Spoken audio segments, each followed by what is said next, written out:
Okay, welcome to another Taking Off podcast. Another one where we've just taken off. And so for those watching this podcast instead of listening to it, watching it on YouTube, understand the video that we have is a 360 video. So you can actually move your mouse around and see Brad and I up here. And my guest today is Brad.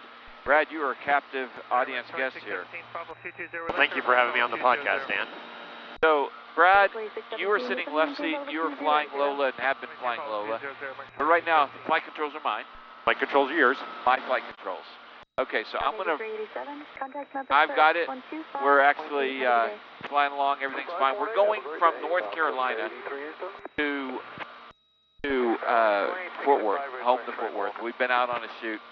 And you've been training to fly. Tell us about that. Yeah, it's been, I've got to do the last couple of trips with you. We've had some cross-country training.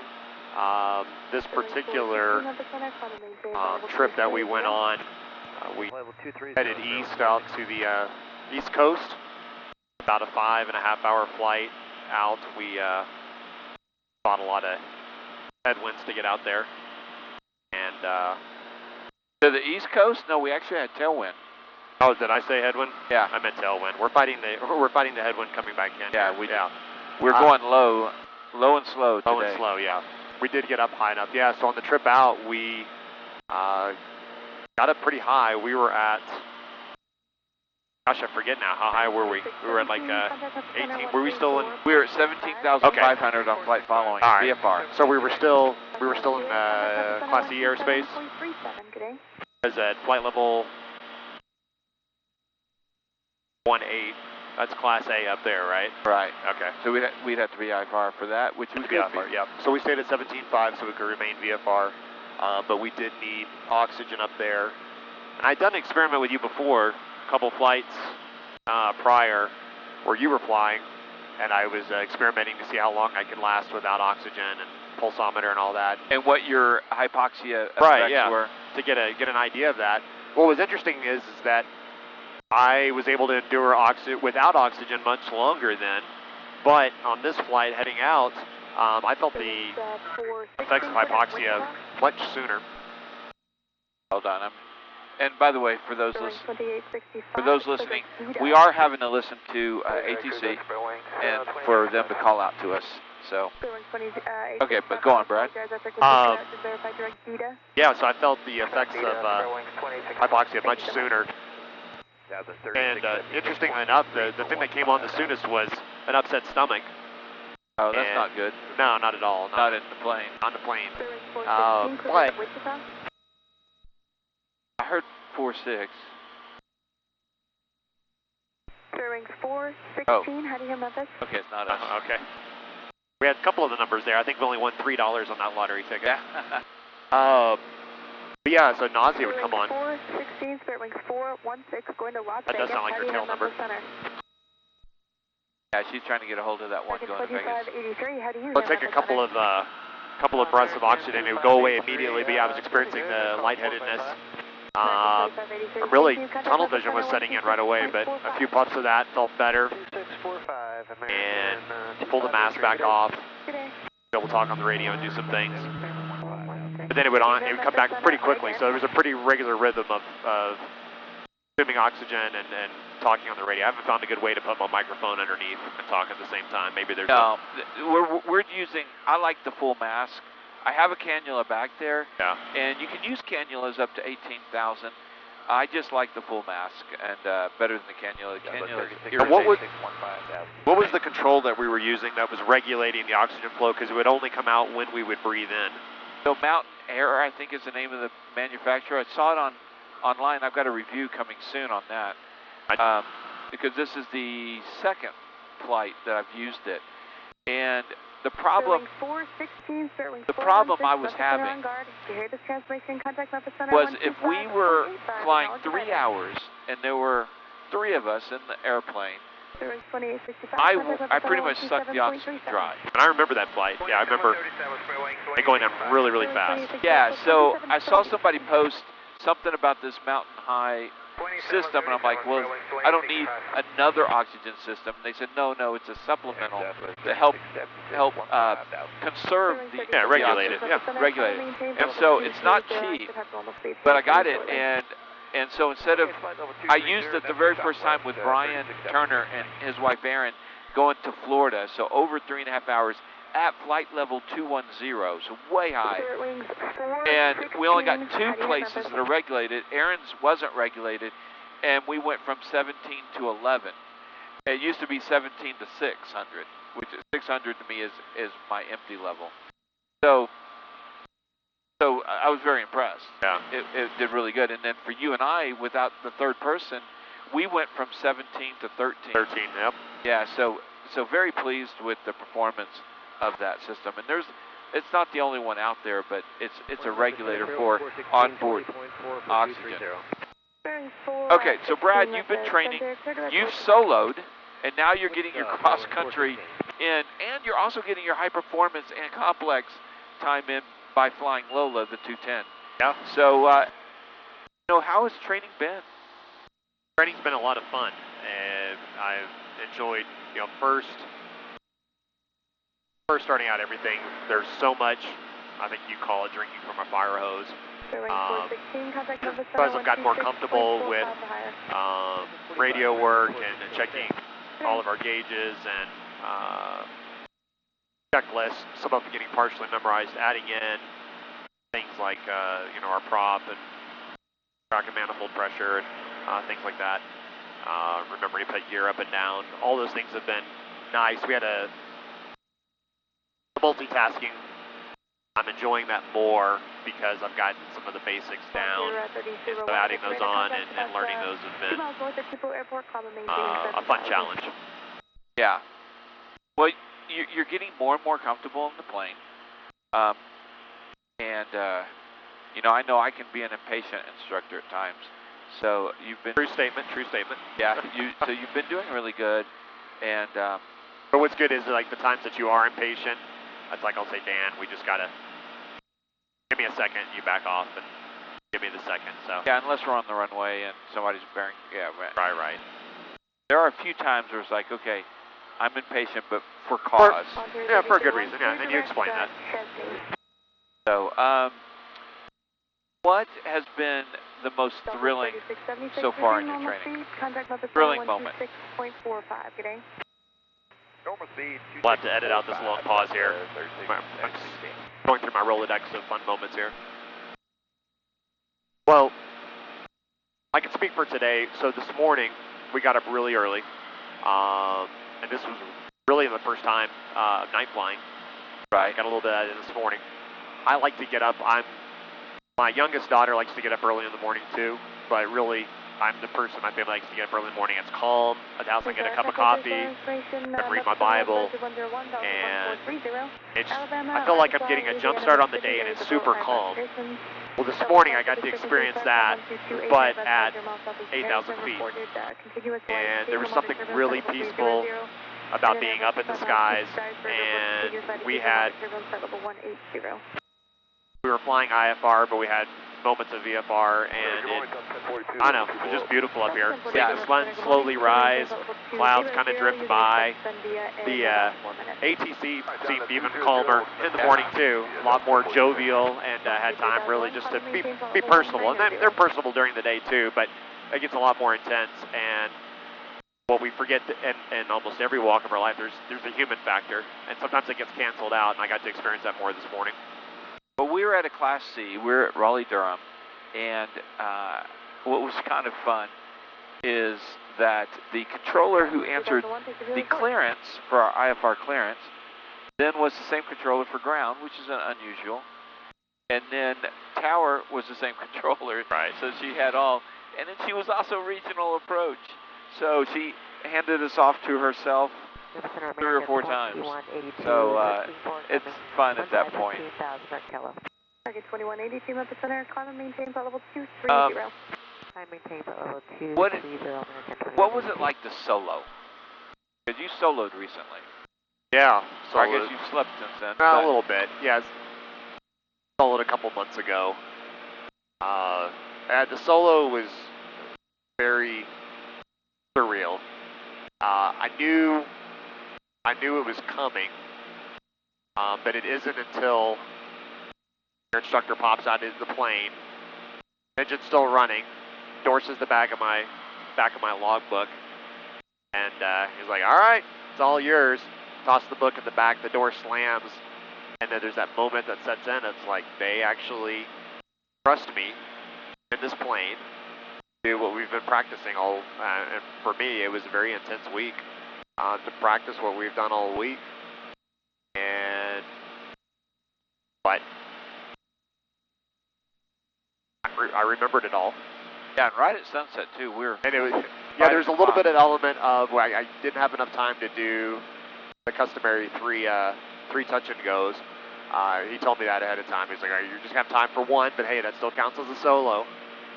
And I was like, "All right." So yeah, taxi out, find my way down to the end of the runway, and make the call to the tower. We were at Spinks Airport down in Burleson. Yeah, I'm anxious for you to get that edited together so I can relive it. I know I ended up narrating it pretty much all the way, and I have no idea what I said. Yeah. Well, we'll definitely, we're working on that. Yeah. So. But the solo went great. Yeah, the plane is a lot faster when there's 200 pounds less in it. And everything went great on it. When I was starting, when I was coming in on final, I ended up getting a little bit low. It wasn't anything scary, but applied the throttle there, kind of recorrected, got it down on the ground, and yeah, I was really happy with it. Yeah, really happy with it. And then today, so that was my first landing by myself. So today, or actually just about 45 minutes ago, our last landing out here was, I think I'm starting to get the hang of it more. It was the smoothest landing I've ever had, and you had commented on it as well. Yeah, and it started from a very solid, stable approach.